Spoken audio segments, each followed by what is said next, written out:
नमस्कार, मैं शिवानी मांगवानी और आप देख रहे हैं न्यूज लाइव। योगासन में आकृति और सावंत को गोल्ड मेडल। कबड्डी में फिजिकल एजुकेशन की टीम को मिला खिताब। IIMT विश्वविद्यालय मेरठ के कॉलेज ऑफ फिजिकल एजुकेशन ने योगासन और कबड्डी में इंटर कॉलेज प्रतियोगिता का आयोजन किया।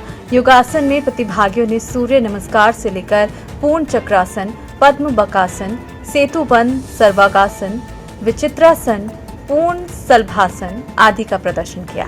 इस प्रतियोगिता में BNYS की आकृति पहले, वर्णिका दूसरे और अनुराधा तीसरे स्थान पर रही। वहीं पुरुष वर्ग में सावंत पहले, आदित्य दूसरे और कुलदीप तीसरे स्थान पर रहे। इसके अलावा कबड्डी में बालक वर्ग में 12 और बालिका वर्ग में 4 टीमों ने हिस्सा लिया। दिन भर चले कड़े मुकाबलों में बालक वर्ग में शारीरिक शिक्षा की टीम पहले और फार्मेसी की टीम दूसरे स्थान पर रही।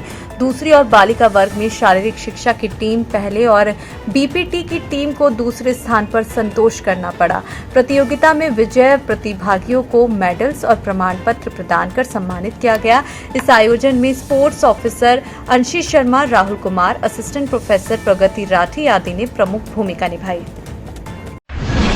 ऐप स्टोर पर स्वदेशी ऐप अरटई हुआ नंबर 1। केंद्रीय मंत्री धर्मेंद्र प्रधान की पोस्ट के बाद अचानक बढ़े यूजर्स।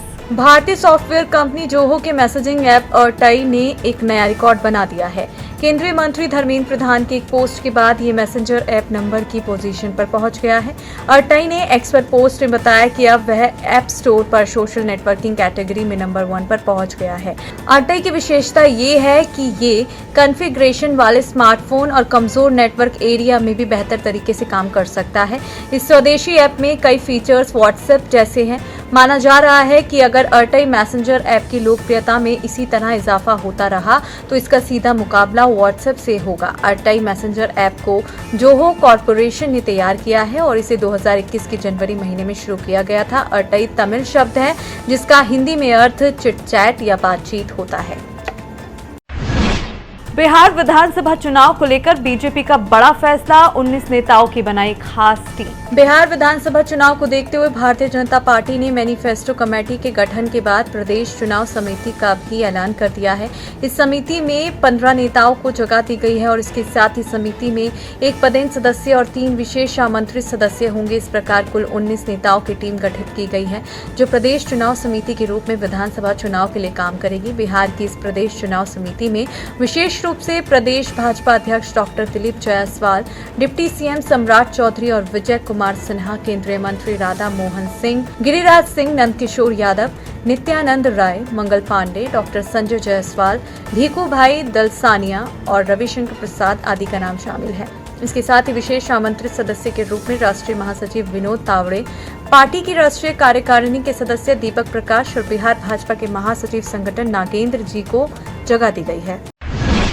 पीएम मोदी ने इटली के प्रधानमंत्री की पुस्तक की लिखी प्रस्तावना, कहा ये मेरे मन की बात। प्रधानमंत्री नरेंद्र मोदी ने इटली के प्रधानमंत्री जॉर्जिया मेलोनी की आत्मकथा I am Giorgia, my roots my principles की प्रस्तावना भारतीय संस्करण के लिए लिखी है। पीएम मोदी ने लिखा कि यह पुस्तक उनके रेडियो कार्यक्रम मन की बात से प्रेरित है। रूपा पब्लिकेशन की ओर से प्रकाशित इस पुस्तक की प्रस्तावना लिखने को प्रधानमंत्री मोदी ने बड़े सम्मान की बात बताया है। इंडियन एक्सप्रेस की रिपोर्ट के अनुसार पीएम मोदी ने लिखा कि प्रधानमंत्री मेलोनी का जीवन और नेतृत्व हमें शाश्वत सत्यों की याद दिलाता है। दुनिया के साथ समान शर्तों पर जुड़ते हुए अपनी सांस्कृतिक विरासत की रक्षा करने में उनका विश्वास हमारे अपने मूल्यों को प्रतिबिंबित करता है।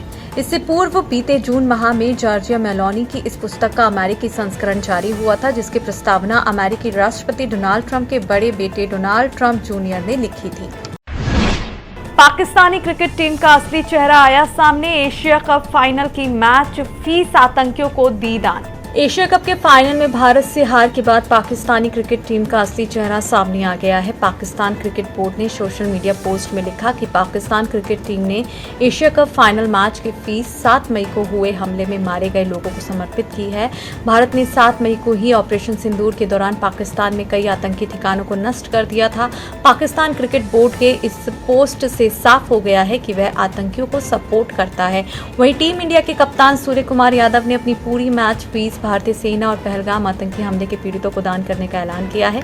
दूसरी ओर पाकिस्तान ने एक और शर्मनाक हरकत की है। पाकिस्तान क्रिकेट बोर्ड और एशियन क्रिकेट काउंसिल के प्रमुख मोहसिन नकवी एशिया कप की ट्रॉफी अपने साथ लेकर चले गए। बीसीसीआई ने अब इस मामले की शिकायत आईसीसी से करने का निर्णय लिया है। बीसीसीआई सचिव देवजीत सेखिया ने कहा कि भारत ऐसे व्यक्ति से ट्रॉफी स्वीकार नहीं कर सकता जो देश के खिलाफ युद्ध छेड़ रहा है। घरेलू शेयर बाजार में शुरुआती उछाल के बाद फिसला सेंसेक्स, निफ्टी भी लुढ़का। घरेलू शेयर बाजार में पिछले 6 दिनों की गिरावट के बाद हफ्ते के पहले कारोबारी दिन की शुरुआत तेजी के साथ हुई। शेयर मार्केट में आज बीएसई पर 30 अंकों वाला सेंसेक्स शुरुआती कारोबार के दौरान 330 अंक ऊपर चढ़कर कारोबार करने लगा, लेकिन इंट्राडे में दोपहर करीब 1 बजे यह 500 अंक तक नीचे तक फिसल गया। इसके साथ ही एनएसई पर निफ्टी भी 24,650 अंक के नीचे कारोबार करता नजर आया।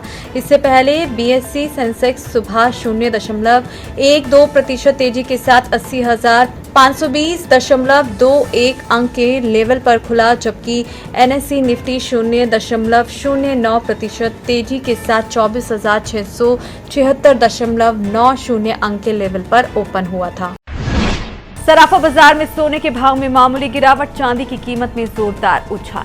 घरेलू सराफा बाजार में सोने की कीमत में मामूली गिरावट आई है, जबकि चांदी के रेट में 7,000 रुपये प्रति किलोग्राम का जोरदार उछाल दर्ज किया गया है।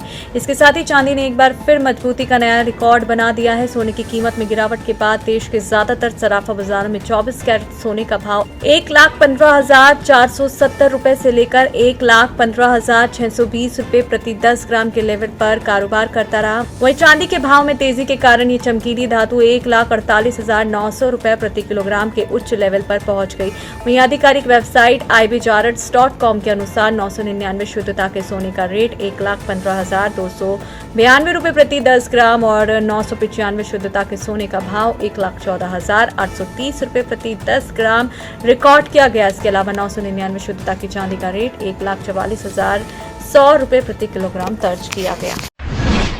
आज के लिए बस इतना ही। कल फिर हाजिर होंगे नई जानकारियों के साथ। तब तक के लिए देखते रहिए, सब्सक्राइब करिए IIMT मीडिया।